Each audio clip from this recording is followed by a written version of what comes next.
살아있는 오후 4시 실시간 뉴스 현장을 가장 빠르고 깊게 전달하는 지식충전 프로그램 이야기 더 지금 바로 시작합니다.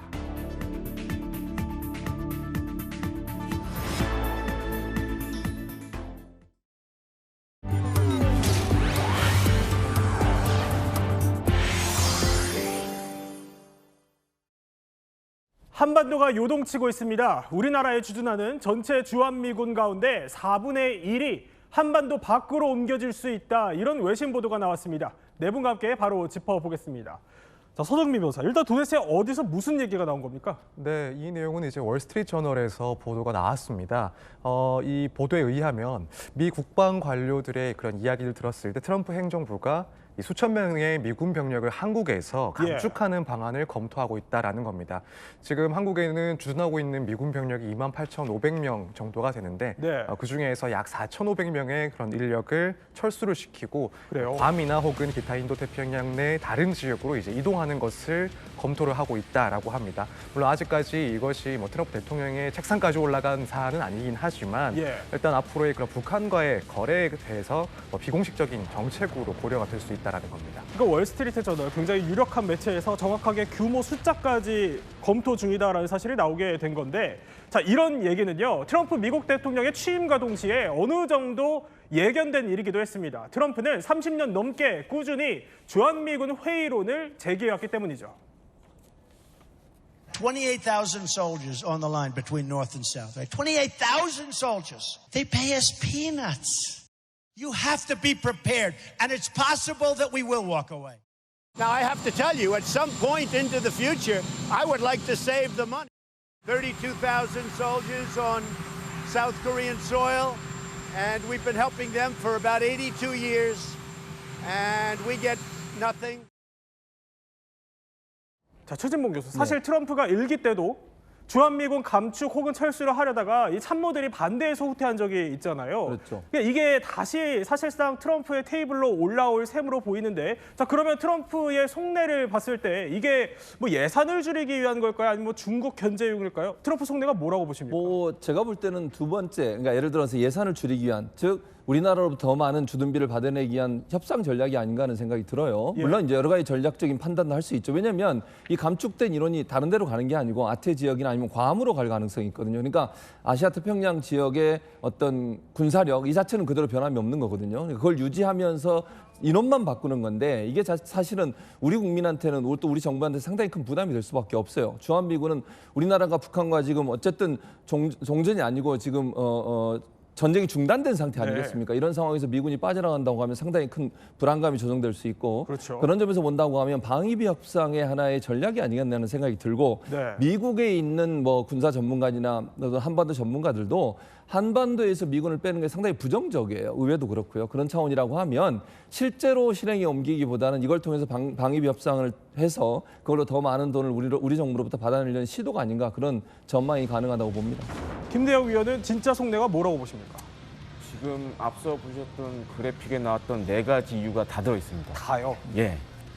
핵심은 이겁니다. 지금 이제 지난달 말에 미 국방부가 대규모 군개혁 관련된 이런 것들을 내놓았었어요. 그때 잘 보시면 우리 언론에서 이제 주로 이제 장성 감축과 관련된 게 굉장히 큰 이슈가 됐는데 지금 이제 미국이 겪고 있는 몇 가지 문제가 있습니다. 그 지난 2월에 약간 미국에서 이슈가 됐었는데 우리나라에서는 상대적으로 이슈가 덜 됐어요. 이제 퍼거슨의 법칙이라는 게 나왔거든요. 이 퍼거슨의 법칙이라는 게 뭐냐면 지금 잘 보시면 미국이 국가 부채가 상당합니다. 그러니까 국채와 관련된 이자 지급을 계속 해야 되는 상황이에요. 근데 2024 회계연도에 미 정부가 어떤 문제가 생겼냐면 미 국방비보다 그런 국채에 대한 이자 지불 금액이 국방비를 뛰어넘었어요. 그래요? 그럼 이런 일이 생기면은 어떤 결과가 되느냐? 미국이 강대국의 지위에서 내려올 수도 있다라는 얘기가 나오고 있습니다. 그래서 이제 미국 국방부도 대규모 이제 국방 개혁을 하고 있는데 그 이유 중에 하나가 이런 비용 감축을 통해서 미래전에 대비한 새로운 사업을 하겠다라는 게 있고 또 한 가지로는 장성수를 지금 많이 줄이려고 그래요. 근데 지금 사실 우리 주한미군에 잘 보시면 미 8군이라고 있습니다. 미 육군 유일의 야전군 사령부인데 이전부터 과연 저게 필요하냐라는 의문이 많이 제기가 됐었어요. 그렇군요. 그렇기 때문에 그런 장성수 감축이나 병력 감축, 그다음 이제 북미 관계 개선 그 안에는 좀 여러 가지 내용들을 지금 담고 있다고 보시면 되겠습니다. 자, 영상 하나 보여드리겠습니다. 어디냐면요, 평택 캠프 험프리스입니다. 자, 이곳입니다. 평택에 있는 캠프 험프리스. 미군의 해외 주둔 기지 가운데 그야말로 세계 최대 규모의 시설을 자랑하는 곳이죠. 아까 언급해 주셨던 주한미군의 지상군을 지휘하는 미 8군 사령부도 바로 여기 있습니다. 그만큼 미국으로서도 동북아 정세를 관리할 또 대중견제 전략적 요충지로 보고 있다는 건데, 그럼 과연 여기를 감축하겠다, 이 얘기가 얼마나 신빙성이 있는 얘기일까요? 또 다른 전문가의 말도 들어보시죠. 안이하게 볼 사안이 아니고 우크라이나전이나 중동전이나 여러 가지 이슈가 마무리되는 단계에서 트럼프의 관심이 한반도로 쏠리는, 북한의 핵으로 쏠리는 이런 상황 속에서 우리가 우려했던 이슈들이 현실화될 가능성이 충분히 있거든요. 김대영 의원. 그러니까 안이하게 볼 사안이 아니다. 그러니까 WSJ가 규모를 명확하게 못 박아서 보도를 했고, 또 미국이 트럼프 입장에서는 이제 어느 정도 우크라이나도 종전 무렵에 와닿은 만큼 북한과 협상을 할 때 이걸 카드로 쓸 수 있다는 거예요? 뭐 충분히 가능성은 있습니다. 근데 그것보다는 가장 근본적인 이유는 사실 이제 지난해 말에 주일미군도 주일미군의 핵심 기상병력은 미 해병대예요. 네. 19,000명이 지금 있습니다. 근데 그 가운데 9,000명을 괌으로 이전하겠다라고 이미 밝힌 바가 있어요. 그래요. 그럼 왜 자꾸 후방으로 괌으로 갔느냐? 지금 그 평택 미군 기지라든지 오키나와라든지 미군이 생각하는 지금 동북아에서 가장 큰 적은 중국입니다. 그러니까 중국의 미사일 사정거리 안에 다 들어가요. 그러니까 위험하다라는 거죠.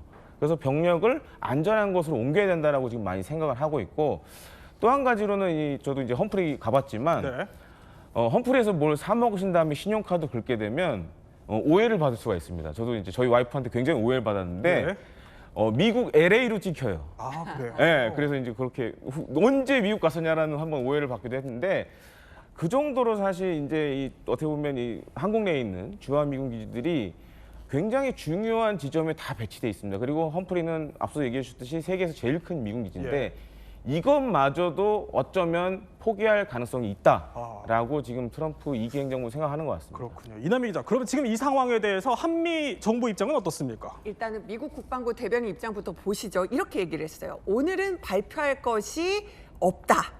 그런데요, 보통 보도가 틀리면은요, 이 보도는 틀렸다라고 얘기를 하는데요, 맞다 혹은 틀리다 이렇게 긍정도 부정도 하지 않았기 때문에 좀 여지를 남길 것으로 보입니다. 사실은 이 월스트리트저널 보도를 봐도 트럼프한테 아직 보고가 된 건 아니다라는 얘기가 나오잖아요. 그리고 우리 이제 국방부나 우리 정부에는 오늘 기자들 질문이 쏟아졌죠.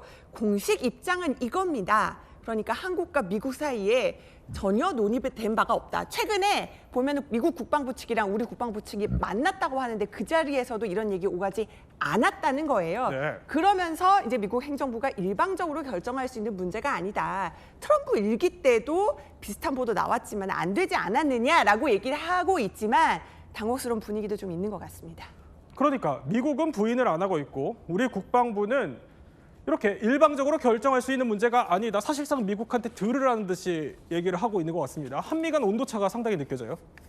그렇습니다. 이게 보면 지금 월스트리트저널 보도를 보면 아직은 이제 뭔가 준비 중인 단계인 것 같아요. 그래서 이 4천 뭐 몇백 명 되는 병력이 실제 정말 줄어들지 아니면은 기존의 병력을 유지할지 이건 좀 지켜봐야 될 것 같습니다. 그렇기 때문에 이제 우리 측에도 사실 통보를 안 한 것 같고. 문제는 이겁니다. 이제 우리가 이제 중요한 선거가 있고 다음 정부가 이제 들어설 예정인데 아마 다음 정부가 가장 맞닥뜨려야 할 첫 번째 외교 안보 과제가 될 수도 있어요. 그렇군요. 이게.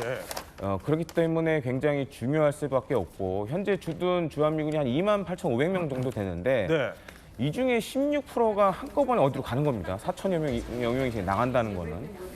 그렇기 때문에 이게 사실 우리 뭐 그냥 평범한 시민들 입장에서 봤을 때는 불안한 요소죠. 아니 주한미군이라는 존재가 우리의 안보도 책임을 지고 있지만 어떻게 보면 이제 경제라는 부분도 적지 않게 있거든요. 그런 부분에서 지금 향후에 이걸 어떻게 우리가 해결할지.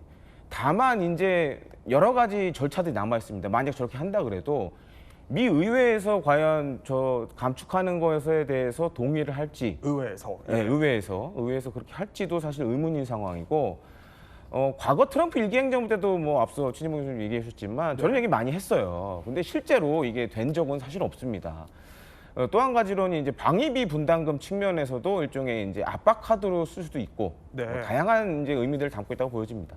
그러면 아까 16%가 다른 곳으로 옮겨질 수 있다 이렇게 얘기를 하셨어요. 그러면 이 16% 미군 전력 가운데서 그러면은 보시기에 어떤 전력이 좀 감축될 거라고 예상하세요? 일부 전문가분들은 지금 잘 보시면 미 지상군들이 한 개 여단이 이렇게 순환 배치가 됩니다. 네. 그러니까 일정한 주기를 두고 왔다 갔다를 반복을 하고 있는데 이걸 안 보내려는 거 아니냐라는 얘기를 하시는데 진짜 그렇다면 그건 큰일이에요. 왜냐하면은 실질적인 전투 병력이 빠져버리는 거기 때문에 지상전 뭐 그런 일이 일어나면 안 되겠지만 예. 혹시 남북 간에 뭔가 이런 뭐 생각지 못한 일이 생겼을 때 싸워야 할 미군 지상 병력들이 한꺼번에 다 빠지는 거죠. 그렇기 때문에 그거는 좀 약간 미국으로서도 겨우 마지막 수가 될 수밖에 없고 결국에는 이게 불필요한 병력들을 아마 찾을 겁니다. 네. 찾아내서 그런 것들을 최대한 줄이려는 노력을 하지 않을까 이렇게 보여집니다. 만약에 진짜로 감축을 한다면 예. 그 이후에 이 한반도에서 벌어질 수 있는 시나리오라고 해야 될까요? 그런 건 어떤 가능성이 좀 있나요? 일단은 이게 북한에게 잘못된 시그널을 줄 수도 있어요. 예를 들어서 이제 북한이 그렇게 주한미군 병력이 빠지는 걸 보고 오판을 할 수가 있죠. 예를 들어서 뭐 대규모 전쟁은 아니더라도 과거 뭐 우리가 연평도 포격 사건이나 천안함 폭진 사건 같이 국지 도발 같은 것들을 일으킬 가능성도 있어요. 예. 그렇기 때문에 우리 입장에서 봤을 때 주한미군 감축설이 결코 남 얘기라고 하기는 좀 어려울 것 같습니다. 그렇기 때문에 우리 이제 현 정부든지 다음 정부가 됐든지 이 문제와 관련돼서 최대한 집중해서 미국과 협상할 필요가 있다고 보여집니다. 국내에서 자강론도 좀 대두되지 않을까요? 어떻습니까? 그렇습니다. 사실은 이제 우크라이나 전쟁을 잘 보시면 아시겠듯이 결국은 그겁니다. 우리가 우리 스스로 지킬 힘을 갖고 있어야지 남이 우리를 함부로 못하는 거죠. 그렇기 때문에 최근 이제 자강론이 부강을 하고 있는데 네. 뭐 방위비 분담금에 대한 대응책도 될 수가 있어요. 그러니까 지금 어차피 주한미군은 뭐 결과적으로 감축이 될 수도 있고 안 될 수도 있지만 거기에 대비하기 위해서는 필연적으로 우리 스스로 힘을 키울 수밖에 없는 그런 상황이라고 좀 말씀을 드리고 싶습니다. 또 다른 전문가는요. 아직은 미국의 검토 단계로 보이는 만큼 협상에 잘 임해야 한다면서도 만약에 이게 현실화될 경우 경제적인 영향도 상당할 것으로 예상했습니다. 아주 초기 단계로서 미국이 여러 가지 시나리오 중에 하나로서 검토하는 것이고, 그런데 한미동맹의 이상징후로서 주한미국 감축이 이루어진다고 하면은 외국 자본이 먼저 빠져나갈 가능성이 있기 때문에 우리에게 제2의 경제 위기가 올 수 있고요. 자, 그러니까 만일 현실화되면 외국 자본이 빠져나갈 수 있는 엑소더스 상황까지도 염두를 해둬야 된다는 말입니다. 그럼 앞으로 한미 간 협상에서 우리는 뭘 준비해야 될까요? 일단 주한미군이 우리나라에 주둔하는 게 왜 미군에게도 도움이 되냐 하는 부분을 설득해야 한다고 저는 생각해요. 이게 단순히요. 우리나라 한반도만을 위해서 주한미군이 주둔하는 건 아닙니다. 물론 뭐 얘기 우리가 나눴지만 중국, 대중국 견제라고 하는 부분이 여러 가지 뭐 괌이든 아시아 태평양의 다른 지역에서 역할을 할 수 있지만요. 예. 우리는 가장 가까이 있는 나라예요. 그럼 우리가 사실은 방어 역할을 해주지 않으면 중국에 대한 견제가 뭐 저는 개인적으로 그렇게 잘 되지 않을 거라고 생각합니다. 우리는 실제로 중국과 가장 맞닿아 있는 지역이잖아요. 그럼 주한미군이 우리에게 주둔하고 있다고 하는 것은 미국이 원하는 대중국 견제라고 하는 부분도 어느 정도 달성될 수 있다고 저는 생각을 합니다. 그런 부분들을 설득해야 한다고 생각해요. 그래서 그런 점들이 좀 더 설득이 돼야 되고, 또 하나는 국가 간의 신뢰의 문제잖아요. 물론 트럼프 대통령이 워낙 뭐 그냥 마음이 자주 바뀌는 분이기 때문에 예전에 정부가 이미 계약을 맺어놓은 상태에서 이걸 깨려고 하는 거에 대해서 좀 정석으로 가야 된다. 이거는 국가의 신뢰 문제 아니냐. 이미 우리는 뭐 주둔비 문제에서 협상이 끝난 상태 아니겠습니까? 근데 뒤집으려고 하는 거니까 이 문제에 대해서도 국제적 관례나 이런 부분을 좀 설득을 해서 뭐 주고받고는 이루어질 겁니다. 그러나 우리가 좀 더 많은 부분을 차지할 수 있도록 전략적인 접근이 필요하지 않을까 이런 생각이 듭니다. 자, 우려가 현실이 될 것인지 계속해서 예의주시해야 할 것 같습니다. 다음 주제 하나 살펴보겠습니다. 김정은의 야심작이 파란 천막에 덮여졌습니다. 왜일까요? 군중 앞에서 제대로 체면을 구긴 북한 김정은 이야기 짚어보겠습니다. 자, 서정민 변호사. 김정은 눈앞에서 야심작인 신형 구축함이 그야말로 처참히 부서졌어요. 근데 왜 이걸 위성 사진이 어떻게 좀 포착을 한 겁니까? 네, 지난 21일이었죠. 이렇게 김정은 위원장이 참관 중이던 진수식이 곧바로 자초일이 되었던 이 구축함에 대한 위성 사진이 공개가 됐습니다. 영국의 안보연구기관에서 포착을 한 사진인데요. 그래요? 내용을 보면은 지금 보시는 것처럼 일단 파란색 방수포로 모든 게 다 덮여 있긴 한데 이제 함수 부분, 그러니까 머리 부분은 육상에 걸쳐져 있고 꼬리 부분은 물에 빠져 있는 이렇게 누워 있는 듯한 그런 모습이 포착이 됐습니다. 아직까지도 어떠한 조치가 지금 이루어지지 않은 그런 상황으로 보여집니다. 그러면 왜 이런 실수를 북한이 먼저 보도로 공개를 하고 나섰을까? 사실 의문이 남았었는데요. 그 실마리가 어느 정도 풀린 것 같습니다. 어차피 위성도 있고 그래서 숨길 수 없으니까 정면 돌파를 택한 거라 분석이 나옵니다. 인공위성 영상으로 반드시 공개될 거라는 걸 알았을 것 같아요. 그랬기 때문에 결국 정면 돌파하자, 공개하자 이렇게 나갔던 거고요. 네. 노동신문의 업데이트가 보통 오전 6시면 이루어져야 되는데 9시가 넘도록 이루어지지가 않았거든요. 김정은의 워딩을 어떻게 해야 될지 이거를 가지고 막판까지도 고민을 했던 것 같습니다. 그러니까 이남희 기자, 어쩔 수 없이 북한이 공개를 한 거고 북한 내부에서 이걸 좀 어떻게 공개할지 논의를 하다가 북한 보도가 늦어졌다 이런 해석이에요. 그러니까요. 유승진 앵커도 많이 이제 노동신문 많이 봤겠지만은 기자들이 보통 새벽에 6시나 6시 반 사이에 올라오는 노동신문 보도 매일 나옵니다. 이렇게 챙겨서 보는데 그러니까 지각송고가 된 거예요. 한 3시간 정도 늦게 된 이유가 결국은 이 사고에 대해서 어떻게 보도할 것인지 어떤 톤으로 보도할 것인지 결국 지도부 승인이 늦어졌기 때문에 굉장히 보도가 늦어질 수밖에 없었다라는 게 이제 그 결과적으로 분석이 되고 있습니다. 정보 관계자 역시 이제 김정은 위원장의 어떤 좀 승인이 늦게 떨어지지 않았겠냐라고 얘기를 하고 있고요. 노동신문에 관련 소식을 전하면서 실제 사진은 또 싣지 않았거든요. 여러 가지 북한의 고민이 좀 담겨 있는 걸로 보입니다. 자, 그런데요. 영상을 저희 하나 보여드리겠습니다. 뭐냐면요. 원래는 배가 잠수함이 저렇게 구축함이 진수를 하면은요. 원래는 정상적으로 측면 진수가 된다라고 하면은 면이요. 배 면이 바다를 향해서 미끄러져야 합니다. 그러니까 배의 한쪽 면이 바다 쪽으로 미끄러지는 장면이 잠시 뒤에 나올 텐데요. 그런데 최진봉 교수. 네. 그러니까 원래 서는 것도 좀 바로 서야 하고요. 근데 저렇게 띄워줘야 되는데 그렇죠. 보통 뭐가 문제였던 거예요? 왜 북한은? 문제냐면 저게 측면 진술을 하려면요. 모든 면이 동시에 바다 쪽으로 들어가줘야 돼요. 그러니까 한쪽이 먼저 내려가나 함미 함수라고 부르잖아요. 네. 얘를 배의 앞부분이나 뒷부분이 먼저 내려가면 안 돼요. 동시에 같은 방향으로 내려가줘야 돼요. 그래야 충격이 없는 거거든요. 그렇죠. 그래야 진수가 딱 되는 건데 이번에 북한의 함정 구축함 뭐가 문제였냐면 이 꼬리 부분이 먼저 내려간 거예요. 꼬리가요? 예. 그러니까 뭐가 문제가 꼬리 부분 먼저 내려가면 어떻게 됐습니까? 바닥에 부딪혀서 구멍이 났게 됐고 거기에 물이 들어오게 된 거죠. 그러니까 지금 보시면 덮여 있는 장면 보세요. 네. 앞쪽은 그대로인데 뒤쪽만 내려가 있잖아요. 지금 그렇네요. 배가. 예. 그러니까 뒷부분이 먼저 이탈을 해서 결국 저 밑에 배 바닥이 구멍이 났고 거기에 물이 들어오면서 침수가 되는 상황이 됐고 그래서 지금 상황이 된 겁니다. 그런데 북한은요. 오늘 뒤늦게 이렇게 설명을 하더라고요. 파손 정도가 심각하지 않다. 또 그리고요. 그래픽 하나 보여드릴게요. 보면은 자 노동신문은 또 복구를 하는데 열흘이면 된다 이렇게 또 자신만만해 하던데 미국의 유력 외교안보연구소는 그게 아니라 전손 가능성까지 얘기를 합니다. 북한 말이 맞아요? 북한 말은 좀 틀린 것 같습니다. 그래서 저도 이제 위성 사진이 나오자마자 뭐 해군 관계자들이나 그다음에 이제 조선업체에 계신 분들한테 한번 전화를 돌려서 확인해봤는데 사실상 전손인 것 같아요 지금. 그래요? 기본적으로 저 정도 이제 침몰이 되면 첫 번째 안에 있는 전자장비들은 쓸 수가 없어요. 그리고 또 한 가지 가장 큰 문제는 배를 건져야 되잖아요. 네. 근데 북한에는 저런 지금 이제 예상되는 크기가 한 4,000톤, 5,000톤 되는데 그 정도 되는 크기의 배를 건져 올릴 수 있는 그런 크레인 바지선이 없습니다.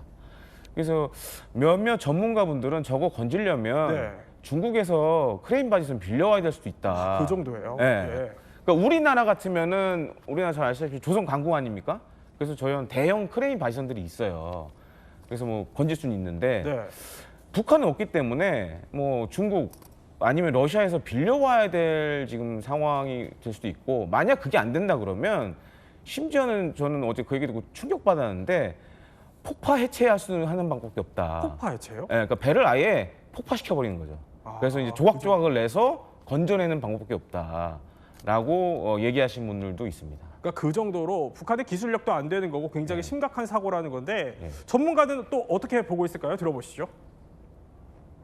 거의 새로 짓는 수준으로 다시 뜯어서 하지 않으면 저 선체를 그대로 이용한다는 건 상상하기가 어렵습니다. 선미 부분이 완전히 빠져나가서 이게 그냥 충격을 받아서 어떻게 보면 수면 위에 걸쳐 있고 또 바다 쪽에 빠져 있고 이렇게 돼 있는 상황이기 때문에 보나마나 선체에 엄청난 압력과 충격이 가해졌을 거거든요. 자, 도대체 왜 이런 사고가 북한에서 벌어졌을까요? 뭐 때문에라고 보세요? 첫 번째로는 지금 위성 사진 잘 보시면 그 가림막이 아니라 무슨 행사장에 이렇게 천막 쳐놓듯이 네. 하얗게 지금 오른쪽 쪽으로 보시면 있어요. 네. 그러니까 저는 예상하기로는 진수식 때 김정은 위원장이 현장에 있었던 것 같아요. 근데 배가 내려가면서 사고가 나가지고 저렇게 좀 사고가 커진 것 같은데. 첫 번째로는 밸런스가 이게 안 맞은 케이스라고 보여지고 또 한 가지는 저렇게 이제 침몰하면서 배에 일종의 척추라고 할 수 있는 게 용골이 있습니다. 네. 용골이 이게 부서졌을 가능성이 높아요. 그러면은 아무리 복구하려고 해도 사실상 새로 져야 돼요. 그 정도로 큰 피해를 입었다고밖에 볼 수 없는 그런 상황입니다. 자, 어쨌든 간에 최진봉 교수님. 네. 사고 수습을 해야는 하는 상황이에요, 북한이. 네. 그런데 이런 얘기가 있어요. 군 소식통에 따르면은 북한이 가진 지금 기술력 장비 수준으로는 사고 수습도 어렵다. 그러다 보니까 다른 나라, 그러니까 러시아한테 도움을 요청해야 할 수도 있다 이런 얘기가 나와요. 그러니까 김대중 의원이 잠깐 말씀해 주셨는데 기본적으로 저렇게 배가 이제 침몰이 돼 있는 상태잖아요. 끄집어내는 게 두 가지 방법이 있어요. 하나는 뭐냐면 크레인을 통해서 위로 무트로 육지로 끌어올리는 방법이 있고요. 두 번째 방법은 뭐냐면 플로팅 바지선이라고 그래서 일단 배를 침몰을 시키는 거예요. 완전히 앞부분까지 다 침몰을 시켜서 바지선을 이용해서 밑에서부터 끌어올려야 돼요. 네. 근데 둘 다 장비가 없어요. 북한에는. 그러니까 북한은 기본적으로 조선 시설 이런 부분들이 약하기 때문에 그런 장비가 없어서 자체적으로 끌어올릴 수 있는 방법이 없다는 거예요. 그래서 지금 논의되고 있는 게 러시아에 요청을 해서 바지선이나 이런 걸 좀 오게 해가지고 끌어올리는 방법을 고민하고 있는 것으로 보여지기 때문에 북한 기술력 자체로는 현재의 상황을 수습하기는 어려울 것으로 보여집니다. 네, 지금 이제 영상이 잠시 뒤에 또 준비가 될 건데, 자, 저 장면이에요. 조금 전에 저희가 미처 준비가 안 돼서 못 보여드렸는데, 자, 원래는 저렇게 진술을 해야 되는 거죠? 그렇죠. 그러니까 왜냐하면 같은 방향으로 전혀 미끄러지면서 쑥 내려와야 돼요. 근데 한쪽만 미끄러져 내려오면 네. 균형이 안 맞다 보니까 기울어지게 되고 기울어지게 되면 밑바닥에 부딪혀서 결국은 배가 침몰할 수밖에 없는 상황이 되는 거죠. 그러니까 저렇게 하는 게 정상인데 네. 저 기술이 북한에 좀 부족한 거죠. 실제로 이제 저렇게 미끄러지서 내려오는 진수 방식 우리나라는 지금은 쓰지 않고 있어요. 근데 예전에 썼거든요. 네. 근데 저런 방식으로 내려오려면 상당한 기술력이 있어야 돼요. 동시다발적으로 같은 방향으로 오차 없이 한꺼번에 싹 내려가야 되는데 북한 같은 경우는 그런 기술이 부족하다 보니까 한쪽만 먼저 미끄러져 내려와서 결국 충돌이 일어나게 된 거죠. 저는 좀 이해가 안 되는데 네. 사실 이제 최재봉 교수님 얘기하셨지만 저도 이제 진수식을 많이 가봤거든요. 그렇죠. 근데 저 방식 같은 경우에는 사실 리스크가 많아요. 위험성이 높아요. 네. 근데 왜 그럼 북한이 기존엔 저런 진수식을 안 보여줬는데 왜 저걸 하려고 했을까? 그렇게요. 아무래도 이제 김정은 위원장의 약간 그 밀리터리 매니아적 기질이 좀 있지 않았나 이런 걸 보여주면서 네. 기존에 안 했던 방식으로 진술하면서 북한이 이렇게 군함 건조 능력이 있다. 네. 이런 욕심 때문에 했다가 이런 큰 사고가 난 게 아닌가 이렇게 좀 그러니까 추측해요. 저렇게까지 할 수 있는 기술력이 안 되는데 예. 김정은이 괜한 도전 의식에 좀 과욕을 부렸다. 예, 이런 그렇게 생각이- 보여집니다. 네, 다음 소식 하나 또 짚어보겠습니다.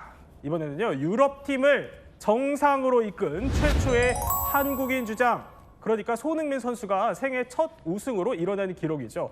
그 누구보다 기뻐했던 손흥민 선수, 그런데요, 지금 이 순간에도 또 다른 기록을 갱신 중이라고 합니다. 일단은 정말 오래 기다리셨는데 너무 오래 기다리게 해서 죄송스럽고 밤낮 가리지 않고 응원해주신 팬분들 덕분에 저희 완벽한 퍼즐을 만들 수 있었습니다. 진심으로 감사드리고 앞으로도 좋은 모습 보여드릴 수 있도록 노력하겠습니다. 이남희 기자, 다시 봐도 굉장히 자랑스러운 우리 손흥민 맞아요. 선수 우승 소감이에요. 근데 경기장 안에서뿐만이 아니라 경기장 바깥까지 그야말로 우승의 여운을 만끽하고 있다면서요? 지금 여러 가지 영상이 공개가 되고 있는데요. 하나씩 보면서 제가 설명을 드리겠습니다. 먼저 대기실로 한번 가볼까요? 네. 자, 우승컵을 들고 우승컵 들까 말까 이렇게 발을 동동 구르면서 예. 자, 동료 선수들과 기쁨의 환호를 외치는 손흥민 선수의 모습을 보실 수가 있습니다. 자, 샴페인을 뿌리면서 서로 아주 기쁨을 만끽하고 있고요. 또 토트넘이 또 다른 영상을 공개했어요. 이제 경기가 끝나고 호텔로 들어갈 때 네. 이제 버스에 옆에서 이렇게 이제 그 경적을 올리거든요. 네. 자, 빵빵 저 빵. 장면이군요. 자, 예. 보세요. 빵빵 빵빵빵. 뭐 많이 듣던 그 소리인데 그 우리 대한민국 응원하는 느낌도 들면서 저렇게 또 환호하는 그 거리의 시민들을 향해서 이렇게 인사도 해주고요. 그다음에 스페인이잖아요. 그러니까 네. 바모스 가자 이러면서 같이 가자 이렇게 하면서 인사를 하면서 굉장히 또 시민들과 승리의 기쁨을 나누는 모습도 토트넘 영상을 통해서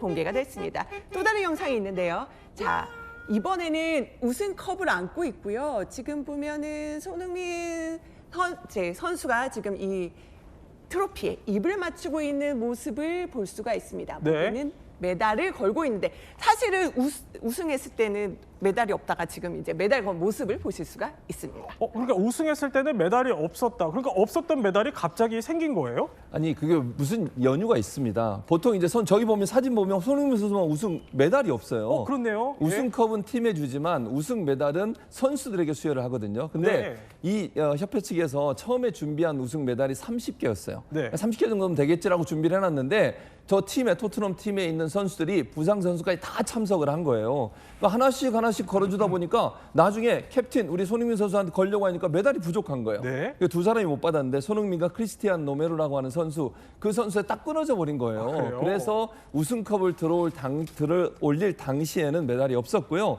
그리고 나서 협회 측에서 채페린 회장이 사과를 했고 그 라커룸에 가서 직접 전달을 했습니다. 그래서 나머지 못 받은 선수들에게 다 메달을 전달했고 손흥민 선수도 결국 나중에 메달을 받게 됐습니다. 뒤늦게 받은 메달이었군요. 자, 저렇게 트로피에 메달에 태극기까지 3가지를 안고 런던으로 귀국을 했습니다. 손흥민 선수.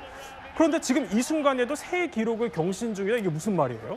네, 손흥민 선수의 유니폼 가격이 계속 기록을 경신을 하고 있는 상황입니다. 그래요? 지금 보시는 이 사이트, 경매 사이트인데요. 여기에는 이제 손흥민 선수가 유로파컵 결승전에서 준비가 됐던 그 유니폼이 이제 경매가 올라왔습니다. 네. 실제로 착용은 경기 중에 하지 않은 여분의 이제 유니폼인데 일단 이 입찰 경매가 시작될 때부터 12시간 만에 12,890유로 우리 하나로는 이제 2천만 원이 넘는 금액이 현재 2천만 원이요? 낙찰가가 일단은 지금 유지되고 있는 상황입니다. 그리고 이 금액은 이 토트넘 선수단 유니폼 중에서도 가장 높은 금액이고요. 뭐 현재 최고 입찰자는 호주 국적의 구매자로 알려져 있는데 저도 사실 궁금해서 이 사이트에 들어가 보니 아직까지 기간이 많이 남아 있더라고요. 그래요? 그래서 금액이 더 올라갈 가능성도 충분히 높지 않나. 그만큼 얼마나 이제 전 세계의 팬들이 손흥민 선수를 사랑하고 있는지를 알 수 있는 모습이 아닐까 생각이 듭니다. 그러니까요. 팬들 입장에서도 뭐 17년 만에 우승이니까 얼마나 저게 좀 가지고 싶을까 싶기도 합니다. 그런데 오죽하면요. 우승한 날 태어난 아이에게 이렇게 흥민이라는 이름을 지어준 팬도 있어요? 그러니까요. 정말 토트넘의 열혈 팬인 것 같습니다. 바로 토트넘이 우승한 그날 태어난 딸이 태어났어요. 이 아이의 이름을 안젤라 메디슨 흥민이라고 지었다는 거예요. 그래요? 자, 흥민 알겠는데 메디슨은 바로 또 토트넘의 부주장 제임스 메디슨 선수의 이름을 따서 메디슨 바로 지금 보시는 손흥민 또 미드필더 메디슨 선수를 보실 수 있는데요. 네. 이 두 사람의 이름을 따서 안젤라 메디슨 흥민이라고 지었다고 하고요. 그러면서 우리 딸 안젤라가 토트넘 영광의 시절로 돌아가는 신호탄이 되길 바란다. 이런 메시지를 남겼다고 합니다. BBC 보도였습니다. 네, 자 손흥민 선수의 우승은요. 한국 축구사에도 그야말로 새 이정표를 썼죠. 특히 한국 축구에서 빠질 수 없는 전설의 기록도 쓰고 또 새로 쓰고 있다는데요. 그래서일까요? 이분과 평행이론까지 나옵니다. 손흥민 선수 같은 경우는 또 아버지가 엄격하셔서 또 아들 교육을 잘 시켜서 팀을 잘 이끌어 갔던 것 같은데 우리 어른들이 더 아이들을 잘 좀 교육을 시켜야 되지 않을까. 아니 차범근 감독과 무슨 평행이론이에요? 원래 이제 평행 이론이라는 게 결국 같은 역사가 이제 반복될 경우에 평행 세계에 있는 것 아니냐 그렇죠. 이런 이야기가 나온다는 건데 이제 지금 이 차범근 감독과의 평행 이론은 차범근 감독의 이 SNS 내용을 보고 이제 네티즌들이 또 이야기가 나온 겁니다. 차범근 감독은 22일에 SNS를 통해서 손흥민 선수의 이 유로파컵 우승을 축하를 했는데요. 그 내용을 보면 자신이 그 컵을 들어 올렸던 날도 현지 시각으로 21일 밤이었고 한국 시각으로는 22일이었다. 그때 또 생일이었기 때문에 그런 즐거운 기억이 있는데 너무나도 굉장한 우연이다라고 하면서 손흥민 선수의 우승을 축하를 했습니다. 이걸 보면은 결국 이 같은 날 역사적인 우승컵을 들어올린 두 선수, 감독 이 두 사람에 대해서 평행 세계에 있는 것 아니냐 이런 즐거운 이야기가 나오고 있는 상황입니다. 그러니까 차범근 감독이 워낙 전설적인 기록들을 달성했기 때문에 이렇게 손흥민 선수가 어떻게 보면 활약을 할 때마다 이 기록 뛰어넘을 수 있냐 없냐 축구 팬들 굉장히 관심이 많았어요. 그렇습니다. 유럽 무대 최다골 이 신기록을 손흥민 선수가 갈아치웠습니다. 지금 화면에 나오고 있는 차범근 선수가요. 실제로 26세 유럽 무대에 데뷔해서 11년간 뛰었거든요. 그리고 나서 세운 기록이 121골입니다. 유럽 무대 최다골을 갖고 있었는데요. 그동안 차범근 감독이 갖고 있었던 유럽 무대 최다골의 신기록을 갈아치우고 123골을 집어넣습니다. 이게 대단한 게 뭐냐면 지금 손흥민 선수는 지금이 전성기잖아요. 차범근 선수 같은 경우에는 선수 생활을 마감하면서 기록을 121골이었는데 손흥민 선수는 아직도 뛸 수 있는 전성기를 가지고 있기 때문에 이보다 훨씬 더 많은 골을 집어넣을 수 있다는 점, 이런 점이 눈에 띄는데 손흥민 선수 데뷔 나이가 20세였습니다. 유럽에 데뷔했던 나이가. 그리고 9년 만에 이 대기록을 기록한 걸 보면 앞으로도 우리가 상상하는 것보다 훨씬 더 좋은 결과를 내올 거로 생각됩니다. 손흥민 선수 입장에서는 차범근 감독의 존재가 상당히 남다를 것 같기도 해요. 맞아요. 저 얼마 전 이제 그 7년 전에 영상도 화제가 되기도 했는데요. 자, 2019년 바로 이 영상입니다. 콜롬비아전. 자, 우리가 2대1로 승리를 하고 그 대기실에 돌아와서 정말 차범근 감독의 품에 안겨서 한동안 말없이 계속 안겨 있어요. 한참 안겨 있다가 그제서야 끝나고 나서는 정말 감독님 감사합니다라고 인사하는 모습을 보실 수가 있습니다. 결승전 앞두고도 차범근 감독과의 비교도 참 부끄럽다라고 말할 정도로 엄청난 존경심을 표하기도 했었거든요. 무엇보다도 유럽 진출을 앞두고도요. 자, 내가 이렇게 있을 수 있었던 게 바로 차범근 선배, 또 박지성 선배 이런 분들이 또 유럽 진출의 길을 훨씬 훌륭하게 열어줬기 때문에 내가 있을 수 있었다 이렇게 밝히기도 했었습니다. 자, 손흥민 선수가 우승을 이룬 순간에요. 그런데 눈길을 잡아끈 또 한 명의 씬 스틸러가 있습니다. 바로 저 동그라미 표시가 된 배우 박서준 씨예요. 아예 경기장까지 내려가서 얼싸안고 뛰어다녔다면서요. 배우 박서준 씨가요. 전날까지 촬영이 있었대요. 근데 경기를 직관하기 위해서 또 스페인까지 달려가서 같이 경기를 직관을 하고 승리한 후에 내려와서 저렇게 얼싸부둥켜 안고 서로 기쁨을 나눴다고 합니다. 손흥민 선수가요. 한국에 오면요. 함께 축구하는 사이라고 해요. 그리고 몇 년 전에 공개됐던 손흥민 선수의 다큐가 있는데 여기에서도 손흥민 선수가 서준이 형 맨날 여기 왔으면 좋겠다 이러면서 박서준 배우에게 굉장히 애정을 드러내기도 했고요. 박서준 배우가 손흥민 선수를 특별히 이름을 저장해 놓은 것도 눈길을 끌더라고요. 혹시 들어보셨나요? 뭔가요? 손샤인이라고 저장을 했더라고요. 손흥민, 선샤인을 합쳐서 손샤인이라고 저장하기도 놓고 굉장히 두 분이 좀 굉장히 우정을 나누는 사이로 알려져 있습니다. 어쨌든 앞으로 더 많은 기록을 세우게 될 텐데요. 손 선수가 마음 편히 사실 경기를 하려면 관련된 사건의 수사가 빨리 마무리되어야 하겠죠. 경찰이 그런데 어제 피의자가 다녔던 병원을 압수수색했다는 얘기가 있어요? 네, 그렇습니다. 이제 피의자들이 협박을 하면서 손흥민 선수의 아이를 가졌다라며 초음파 사진 등을 이용해서 협박을 했었는데 이와 관련해서 진료 기록 등을 확보하기 위해 압수수색을 진행한 것으로 보입니다. 물론 병원 측에서는 이 진료 기록들, 그러니까 사본들을 제출하긴 했지만 일단 증거 관계를 더욱 명확하게 하기 위해서 원본을 찾기 위해서 압수수색을 진행한 상황으로 보입니다. 그렇군요. 소식 하나 더 짚어보겠습니다. 이번에는요. 갑자기 길거리에 유도왕이 나타났다고 합니다. 이 유도왕이 무슨 얘기예요? 행인입니다. 이 유도왕이 누군가에게 시비를 걸었다고 하는데요. 지금 경찰의 모습 보이시죠? 행인들끼리 시비가 붙었다라는 얘기를 듣고 출동한 경찰의 모습입니다. 처음에 이 남성은요. 꾸벅하면서 경찰관한테 인사를 하는 모습이었죠. 하지만 갑자기 태도가 바뀝니다. 머리를 들이밀고요. 주먹을 올리고요. 굉장히 점점 과격해집니다. 계속 폭력을 행사하면 체포할 수 있다. 경찰이 이렇게 얘기했지만 소용이 없었는데요. 당시 상황, 경찰이 이렇게 전하고 있습니다. 잠시 들어보시죠. 욕설을 많이 했던 상황이었고 저희 경찰관한테 자기랑 유도를 한판 하자고 하면서 경찰관의 뒷목을 잡고 이제 쓰러뜨리려고 하는 상황이었습니다. 흉기를 가지고 있진 않았지만 테이저를 발사한다고 2회 경고를 하고 사용을 했었습니다. 아니, 도대체 왜 이랬답니까? 네, 일단 당시에 술에 좀 취해 있던 상황으로 보입니다. 많은 사건들, 절반 이상의 공무집행 사건들 같은 경우에 주치 상태에서 발생하는 경우들이 많고 네. 지금 이 사건 당시에도 술에 취해서 경찰에 오기 전에 행인들에게 먹기를 치우고 다니면서 시비를 걸고 있었던 상황이라고 합니다.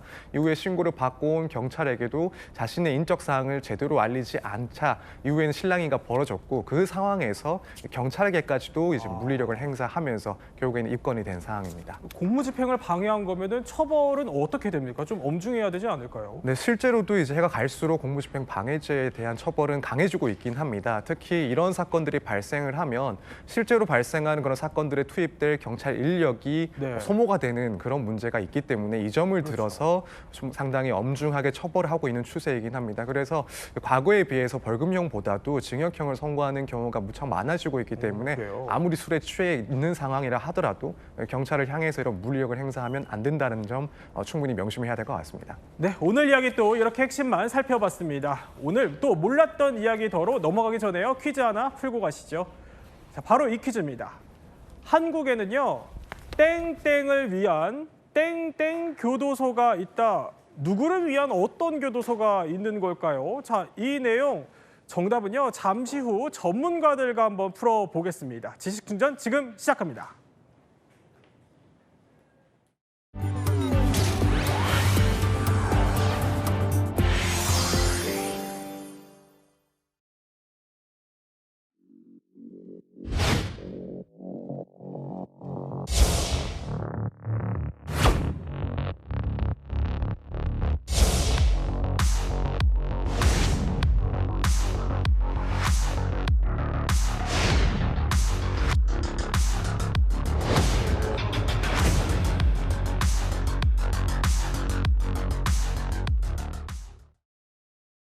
자, 최근에요, 대선 후보들이 교정시설의 변화를 예고하는 공약들을 내놨다고 합니다. 이용주 평론가, 특히 새 후보 중에 두 후보가 교도소를 옮겨야 한다 이런 공약을 또 내세우기도 했고요. 그만큼 교정시설에 문제가 있다고 보는 겁니까? 네, 맞습니다. 지금 이재명 후보, 김문수 후보는요, 청주교도소 이전을 공약으로 내놨습니다. 그래요? 거기에다가 더해서 김문수 후보는 대전교도소도 이전을 하겠다라고 공약을 내놨고요. 이준석 후보 같은 경우에는 징역을 징역답게 하겠다라는 공약을 내놨는데 이러는 이유가요. 청주교도소나 대전교도소 같은 경우에는 40년 이상 노후화가 됐습니다. 그래서 네. 거기에 있는 재소자도 힘들고 그걸 관리하시는 교도관님들도 굉장히 많이 힘들어한다고 하시네요.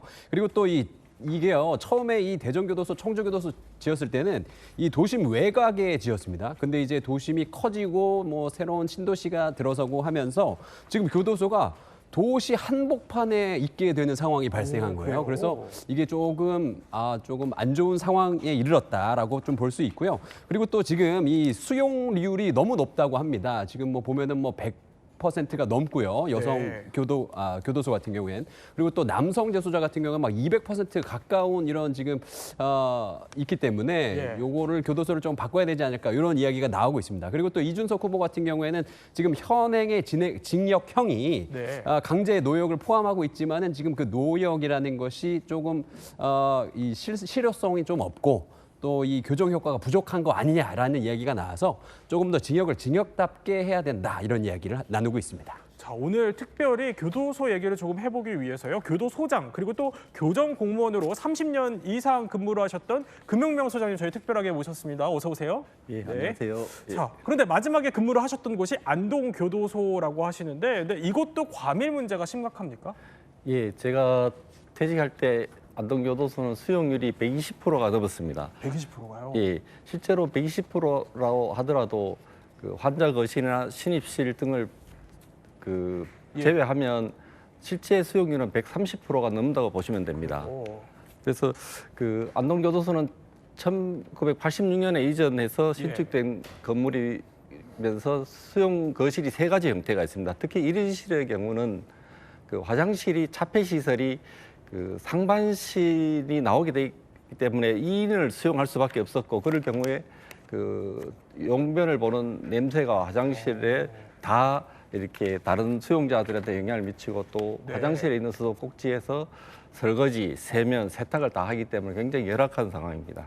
그렇군요. 자, 예. 그런데요, 이런 교정 시설의 문제가요, 사실 우리만의 문제는 아니라고 합니다. 그러니까 다른 나라들도 늘어나는 범죄자 또 그리고 비좁은 수용 시설 때문에 상당히 골머리를 앓고 있다는데요. 자, 그럼 해외에서는 어떤 방식으로 해결하고 있는지 한번 살펴보겠습니다. 먼저 미국, 트럼프는 또 트럼프다운 방식으로 해결을 해요. 네, 맞습니다. 그 혹시 들어보셨을지 모르는데 알카트라즈라는 그 교도소가 있었습니다. 아, 그 바다 위에 있는. 네, 그 영화도 있었죠. 더록이라는 영화도 있었고 알카트라즈 탈출이라는 영화도 있었는데 트럼프가 최근에 이 알카트라즈를 재건하고 재개방해야 된다라는 이야기를 나누면서 약간 화제가 되고 있는데요. 네. 알카트라즈에서 좀 말씀드리자면 샌프란시스코 그 앞에 있는 떠 있는 이 약간 무인도 바위 섬입니다. 그런데 거기를 1930년대에 이 개조를 해가지고 지금 보시는 것처럼 이 교정 시설로 만들어놨거든요. 아, 저기군요. 네, 저희가 교도소예요. 그래서 저 바다 한가운데 있고요. 저 바다가 굉장히 거칠기 때문에 지난 저게 1934년부터 1963년까지 29년 동안 교정 시설로 운영이 됐었는데 그 당시에 탈출한 사람이 한 명도 없다 그래요. 왜요? 탈출이 불가능한 거예요. 아, 바다 때문에. 바다가 거칠고 저기에 네. 또 너무 많은 또 이 교도관들이 있기 때문에 그래서 지금 저 교도소를 다시 한번 뭐 이제 부활시켜서 저기다가 이제 뭐 흉악범들을 집어넣자 이러는 게 이 트럼프가 하는 말인데 저런 이야기를 하는 이유는 강성 지지층을 겨냥한 발언이라고 볼 수 있고요. 네. 그리고 또 최근에 이 트럼프가 엘살바도르 이 교도소와 함께 뭐 이런 협약을 맺었거든요. 그런 걸 보면서 우리도 저렇게 할 수 있다라는 걸 좀 보여주기 위해서입니다. 근데 사실은 저게 사실은 수리 보수를 하는 데만 거의 뭐 100억 가까운 돈이 든다라고 얘기가 들고요. 네. 그리고 또 저희가 동떨어져 있고 또 관리가 힘들어서 보통 교도소보다 한 3배 정도 더 많은 돈을 써야지 저게 이제 유지가 된다고 합니다. 그래서 사실 현실적으로는 좀 불가능하다는 게 전문가들의 입장입니다. 저기가 알카트라즈 내부라고 하네요. 내부는 네. 또 저렇게 생긴 모습이라고 하는데 트럼프가 과연 여기를 진짜로 부활시킬지는 더 지켜보기로 하고요. 손수호 변호사, 그런데 프랑스의 경우는 아예 중범죄자를 위한 전용 교도소를 만들어요? 그렇습니다. 프랑스가 세계 각지에 프랑스령을 두고 있죠. 예. 그 중에서 브라질 북부에 위치한 프랑스령 기아나가 있습니다. 여기 밀림 한가운데에 특급 보안교도소를 만들겠다 이런 방침을 세웠고 이게 2028년에 개소될 예정이 있거든요. 네. 프랑스 정부가 돈을 많이 썼습니다. 6,250억 원, 4억 유로를 썼는데 수용 가능한 죄수 인원은 500명이에요. 그런데 여기에는 마약 밀매범 또는 테러 혐의의 유죄 판결을 받은 범죄자들을 수용할 거고 24시간 전자장치에 의한 감시 아래에 놓일 예정입니다. 네. 그리고 산책이나 면회도 극히 제한될 것이며 특히 여기 관련해서 법무부 장관이 굉장히 강경한 얘기를 했어요. 나의 전략은 단순하다, 간단하다. 모든 수준에서 조직범죄를 척결하겠다라면서요. 이 교도소가 그러한 안전장치가 될 것이다라고 밝혔는데요.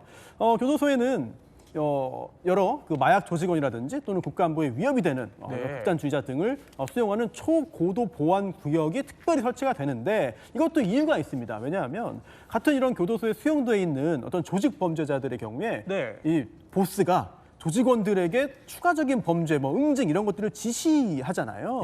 이런 것들이 실제로 문제가 됐기 때문에 아예 부하들을 접촉할 수 없도록 강경하게 이런 보안 구역을 두겠다라고 밝혔고 또 하나 주목을 끄는 게 있습니다. 영화 빠삐용.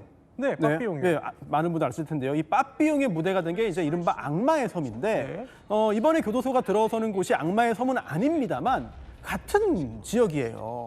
행정구역이 같거든요. 생로랑 디 마론이라는 그런 구역인데 이 악마의 섬 교도소는 53년에 폐쇄가 됐고요.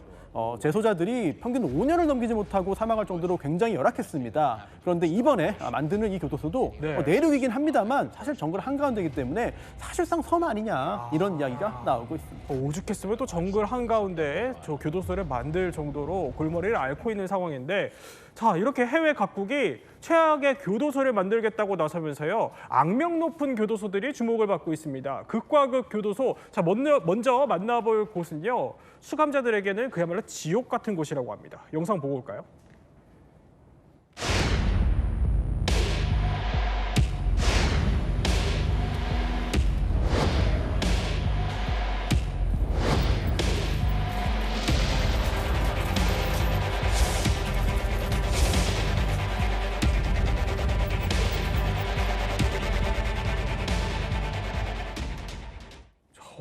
평론가. 딱 영상만 봐도 굉장히 혹독해 보여요. 저 교도소 도대체 어떤 곳이에요?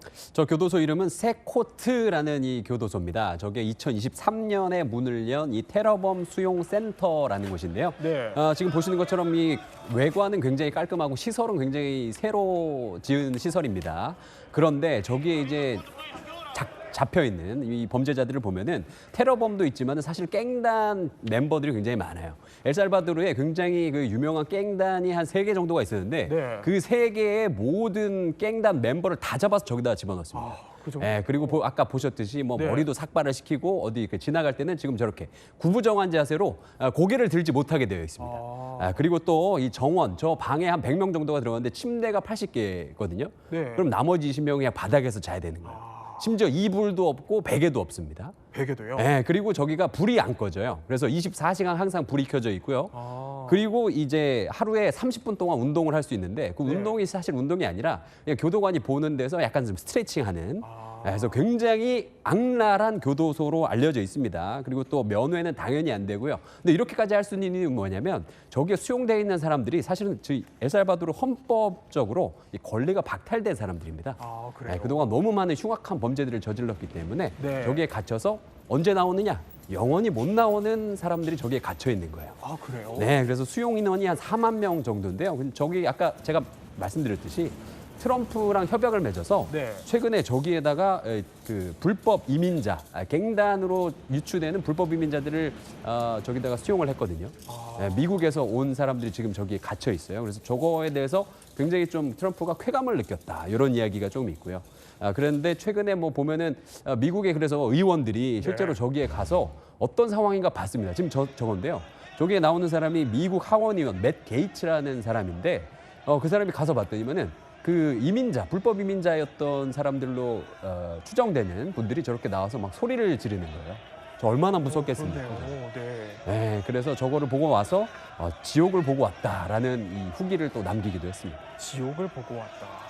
물론 트럼프가 또 어떤 진위가 있는지 모르기 때문에 쾌감을 느꼈다는 부분은 사견인 것으로 저희가 정리를 하고요. 그런데 손수호 변호사, 이게 엘살바도르 교도소만 혹독한 게 아니라 아예 이번에는 별명이 지옥인 교도소가 있어요. 네, 조금 전에 보신 교도소는 상당히 환경이 열악하죠. 네. 그런데 정반대인 경우도 있습니다. 즉, 그래요? 굉장히 청결해요. 일단 깨끗합니다. 하지만 깨끗한 지옥이라고 불리는 교도소가 있는데 바로 미국 콜로라도에 있는 ADX 플로렌스라는 교도소입니다.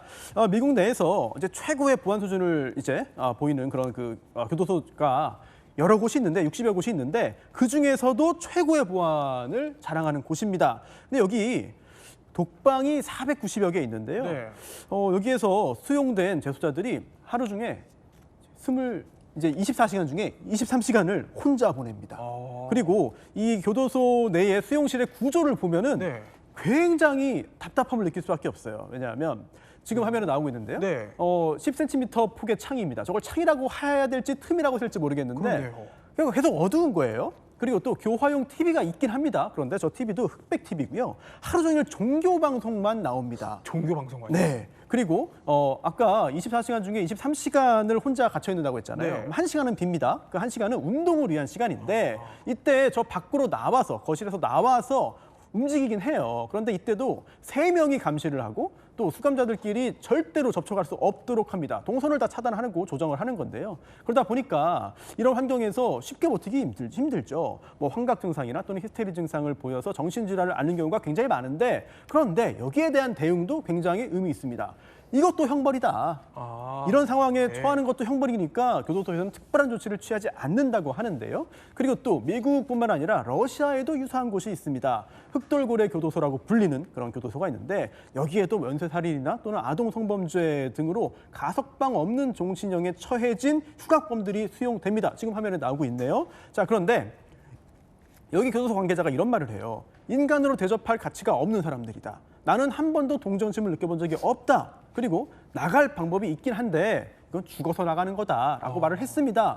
굉장히 좀 무섭잖아요. 무시무시한데 근데 사실 따지고 보면 이것도 틀린 말입니다. 왜냐하면 여기 수용돼 있던 재소자가 사망하면 밖으로 못 나가요.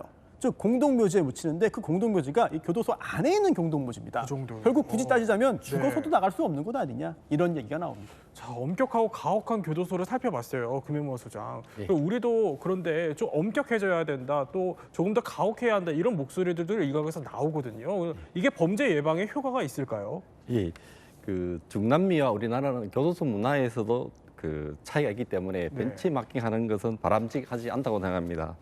왜냐하면 중남미의 그 범죄자들은 조직 폭력과 마약이 결탁되기 때문에 지역사회에 피해를 많이 주고 매우 위험한 수용자들이 많아서 교도관들한테도 위험이 되고 있습니다.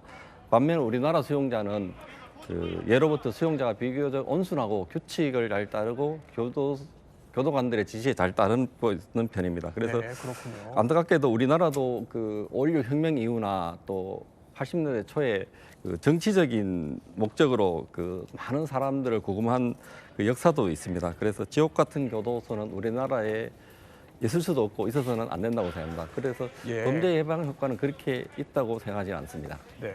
그러면 이 극과 극 지옥편을 봤다면요, 이번에는요 수감자들에게 있어 어떻게 보면 천국에 가까운 교도소가 있다고 합니다. 영상 보고 오시죠. This is my room.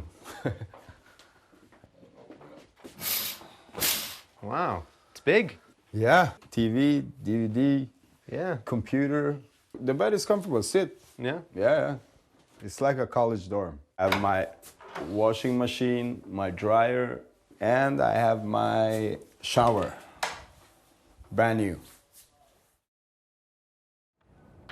아니 이용주 평론가, 저기가 교도소가 맞습니까? 네, 따라따라따 완전 그 러브하우스를 보는 것 같은 기분이 드는데요. 지금 저기가요 노르웨이에 있는 바스토이 교도소라는 곳입니다. 근데 지금 보시는 것처럼 지금 뭐 리조트처럼 보이기도 하고 뭐 신설 뭐 빌라처럼 보이기도 하는데요.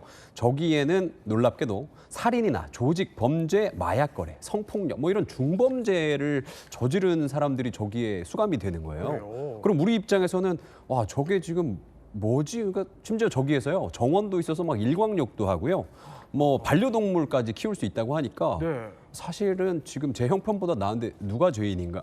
뭐 이런 생각이 드는데 어쨌거나 지금 저렇게까지 그 범죄자들의 그 컨디션을 좋게 해주는 이유가 저렇게 하면은 재범률이 줄어든다라는 연구가 있습니다. 실제로 지금 저기 노르웨이의 재범률은요 16%로 유럽의 평균 재범률보다 반 정도 낮고요. 저게 지금 일광욕을 하는 거라고. 네, 그렇죠. 유럽 연합의 재범률보다 5분의 1이 낮다고 합니다. 네, 그래서 저 바스토이 교도소 소장이 이런 얘기를 했습니다. 인간을 짐승처럼 취급하면 딱 그렇게 행동된다.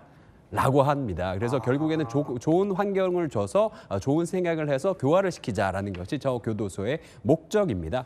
그리고 또 하나 보여드릴 게 있는데요. 그리고 스페인에 위치한 아랑후에즈 교도소라는 곳이 있는데 여기는 좀 특이하게 세계 최초로 이 수감자 육아를 허용한 교도소입니다. 그래서 3살 이하의 자녀가 있는 이 수감자, 이 재소자들은 가족과 함께 살 수 있어요. 그래서 교도소에서 그 자녀들을 위해서 뭐 디즈니 만화도 틀어주고 또 외출을 할 수 있는 뭐 외출 허가도 받으면 뭐 휴가까지 갈 수 있는 이런 스페인 교도소도 있기 때문에 사실은 이런 이쪽도 사실 재범률이 굉장히 낮다라고 합니다. 자, 이렇게 해외 교정시설을 저희가 쭉 보고 나니까요. 그러면 한국 교정시설은 어떻게 운영되고 있는지 슬슬 궁금해지기 시작합니다. 전국에요 55개 교정시설 가운데 저희가 3곳을 꼽아봤습니다. 자, 먼저 이곳입니다. 어디가 될까요? 경북 북부 교도소. 좀 생소한 이름이에요. 네, 경북 북부 제2교도소. 이렇게만 들으면은 이게 어디지? 뭐 잘 감이 안 옵니다. 하지만 예전 명칭을 들으시면 다 아실 겁니다. 바로 그 유명했던 청송교도소. 네, 이름을 바꾼 건데요. 사실 굉장히 좀 특정 지역에 좋지 않은 이미지를 줄 수 있기 때문에 지역민들이 계속해서 이름 바꿔달라 요구를 했고요. 2010년에 청송교도소에서 경북 북부 제2교도소로 바뀌었습니다.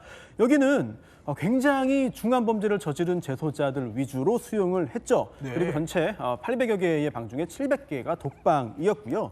굉장히 많은 분들이 잘 알고 계시는 흉악범들도 여기에 수용돼 있었어요. 누가 있어요? 예, 조직폭력배 김태촌, 조양은도 여기 있었고요. 그리고 또 탈옥수 신창원, 또한 성범죄자 조두순도 있었고 또 지금 현재 무기징역을 받고 수용되어 있는 김길태, 12살 소녀를 무참하게 강간 살해한 범인이죠. 그리고 또 오원춘도 여기 있습니다. 근데 오원춘은 흉악한 어떤 살인 범죄를 저질렀는데 네. 공식적으로 법원에 의해서 공개된 판결문을 보면은 눈길을 끄는 부분이 있습니다. 중간중간에 범행의 구체적인 장면들을 다 공개할 수가 없기 때문에 네. 공란으로 만들어 버렸어요. 그런 분들이 굉장히 많거든요. 그래서 네. 참 입으로 옮기기 힘든 그런 범죄를 저지른 오원춘도 현재 이 교도소에 있습니다. 그런데 김현무 소장님, 흉악범들이 이렇게 한 곳에 있으면 교도관 입장에서 사실 굉장히 긴장이 될 것 같기도 하거든요. 그럼에도 불구하고 한 곳에 모으는 이유는 뭔가요? 그 흉악범이나 이런 관리에 어려운 수용자들은 네. 그 1인을 관리해야 됩니다. 진료나 운동 또 그 치료, 목욕 등의 경우에 이제 이동을 해야 할 경우에 한 명당 그 직원 2명이 이렇게 개호를 하기 때문에 네. 수용 관리상 이 사람들을 그 한 곳에서 집금하고 있습니다. 그리고 우리나라에는 독방이 가장 많은 교도소가 경북 북부 제2교도소밖에 없습니다. 그래서 그래요? 그 우리나라 다른 교도소는 1인 수용실이 비교적 적은 편이기 때문에 이곳에 모아서 수용 관리와 또 다양한 전문 치료 프로그램을 통해 가지고 재사회를 돕고 있습니다. 자, 그러면 두 번째 교정시설은 어디일까요? 두 번째 교정시설 바로 서울 동부구치소 그리고 서울구치소 두 곳이 뜹니다. 그러니까 여기는 어떻게 보면은 동부구치소, 교정시설계에서는 일명 호텔급 시설이다 이런 얘기들도 있어요. 네, 서울구치소는 굉장히 낙후돼 있고 예. 그리고 또 오래됐기 때문에 머무는 것이 쉽지 않은데 지금 화면에 나오듯이 동부구치소는 신설됐습니다. 새로 만들어졌고 지나가다가 이제 보면은 누가 알려주지 않으면 구치소라는 생각을 못할 정도예요. 그러니까요. 굉장히 깔끔하게 지어져 있는데 또 상당히 내부 시설도 쾌적하고 상대적으로 네. 그리고 또 서울에 있다 보니까 변호인 만나기도 쉬워서 상당히 선호됩니다. 그리고 지금 동부구치소 전에는 또 남부구치소가 있었거든요, 서울에도. 네. 근데 남부구치소는 또 가보면 또 공원 느낌이 날 정도로 그래요? 이렇게 최근에는 이렇게 좀 짓고 있는데 그래도 계속해서 좀 부족하기 때문에 계속 지어야 되느냐 또는 어디에 지어야 되느냐 이런 여러 가지 논란들이 계속되고 있습니다. 그러면 동부구치소랑 서울구치소에 누가 있는지 한번 살펴보겠습니다. 저희가 그래픽으로 준비를 했다는데 자 보면은 지금 전청조, 이영학, 유영철, 강호순 이렇게 뜹니다. 근데 전청조 씨는 그 변호사님이 맡았던 사건이잖아요. 제가 전청조 씨를 변호한 건 아니고 그 전청조 사건에서 의혹을 샀던 그 남현희 펜싱 그렇죠. 감독을 이제 네. 변호해서 불송치를 받아낸 건데 이 전청조 씨 관련해서는 여러 가지 제보가 지금도 들어오고 있어요. 그래요? 그래서 교도소 내에서 또 구치소 내에서 어떻게 하고 있다, 무슨 일이 있었다라는 게 내용이 들어옵니다만 다 진실인지는 제가 확인할 수 없는 상황이고 하지만 제가 직접 확인한 것만 해도 사실 방송에서 얘기하기 힘든 굉장히 논란의 어떤 사건들도 굉장히 많이 있었거든요. 네. 또 계속 화면에 나오는 이 전청조 씨는 징역형을 선고받아서 현재 그 수용 중인데 최근에도 뭐 언론에서도 공개가 되고 보도가 됐었죠. 교도소 내에서도 여러 가지 이야기를 했다, 뭐 어떤 일을 했다 그랬는데 이게 최근 일들은 아니고 이번 건으로 감옥에 가기 전에 예전에 감옥에 있을 때 있던 일들이 보도됐는데 그게 지금 하는 것처럼 약간 좀 오인되는 경우도 있습니다. 어쨌든 앞으로 굉장히 그 감옥에서 여러 가지 고통을 당하고 있다는 얘기도 들려오는데 뭐 잘 수용 생활을 하기를 바라겠습니다. 네. 그럼 세 번째 교정시설 한번 살펴보겠습니다. 세 번째 교정시설은 어디일까요? 네, 바로 청주 여자교도소가 뜹니다. 여기 여성 전용 교도소, 국내 유일 여성 전용 교도소인데 여기가 심각한 과밀 상태예요? 그렇습니다. 법상 1인당 제공되는 면적이 2제곱미터가 안 될 경우에는 손해배상을 해주고 있어요. 그래서 인권위에 진정을 넣으면은 개선 권고가 나오고 있고 권고 의견이 나오고 그리고 실제로 국가배상 청구해가지고 손해배상금 받아가는 경우도 있거든요. 그런데 특히 이 청주 여자교도소는 과밀이 더 심각합니다. 수용률이 이제 139%인데 실제로는 훨씬 높다고 보는 게 맞을 것 같아요. 특히나 더더욱 이 문제가 되는 것은 짐 때문입니다. 짐. 이게 교도소에서 징역을 산다고 해서 개인 짐이 없는 게 아니거든요. 그런데 아무래도 이제 남성 제도사에 비해서 조금 더 짐이 많지 않느냐 이런 얘기들이 교도관들 사이에서 나오고 있고 그러다 보니까 이 짐을 다 놓다 보면은 잘 곳이 부족합니다. 또 짐을 놓기 위해서 사물함 같은 것을 관물대를 설치하면 더 부족해집니다. 그렇기 때문에 여러 가지 논란들이 나오고 있습니다. 그런데 이용주 평론가, 그럼 여기 누가 있는 겁니까? 저기에 최근에 뭐 온라인에서 나오는 글로는 뭐 저기가 범죄업계 탑티어만 수감될 수 있다. 네. 이런 얘기가 나오더라고요. 예. 국내 유일 여성 전용 교도소다 보니까 우리가 아는 그 중범죄를 저지른 여성 그 수감자들이 굉장히 많은데요. 보시는 것처럼 뭐 고유정, 엄인숙, 최서원 뭐 이런 분들이 저기 있다고 합니다. 그리고 뭐 들리는 이야기에 따르면 뭐 이은혜도 있고 뭐 엄인숙 뭐 이런 분들도 있다고 하는데 네. 사실은 그거 개인정보라서 저희가 정확히 저기에 있는지 아닌지는 뭐 알 수는 없겠지만은 어쨌거나 지금 뭐 저기에 어마어마한 분들이 있는 건 사실입니다. 그렇군요. 근데 이은혜 같은 경우는 저기 없다는 또 얘기들도 나오고 있습니다. 직접 교정시설 관계자가 또 확인을 해주기도 했는데 자 그만큼 개인 정보지만 어떻게 보면 이 과밀이라고 해야 될까요? 그 이유가 수감자들의 고령화 때문도 있다고요? 네, 교도소를 새롭게 짓지 못하는 이유도 있고 범죄자가 늘어나는 것도 있겠습니다만 이렇게 고령화도 역시 원인 중에 하나가 아닌가 생각되는데요. 그래서 경주교도소는 네. 우리나라 최초로 실버교도소가 됐습니다. 실버교도소요? 65세 이상의 고령 수용자만 수용하고요. 여러 가지 좀 시설도 개조를 해서 고령 수용자들을 수용할 수 있도록 하고 있는데요. 뭐 좌변기, 사유장, 싱크대들도 다 바꿨습니다. 고령자 전용 교도소가 됐는데 그러다 보니까 또 전체 재소자 중에 60세 이상의 고령 수용자 비율이 네. 굉장히 많이 늘었어요. 5명 중에 1명꼴입니다. 그로 인해서 생기는 또 문제가 바로 교정 의료 예산이 굉장히 빠르게 소진된다는 거죠. 네. 이런 문제까지 발생하고 있습니다. 금융면 소장님, 그러면 자 이 과밀 문제, 교정시설 문제 좀 해결할 수 있는 방법이 있나요?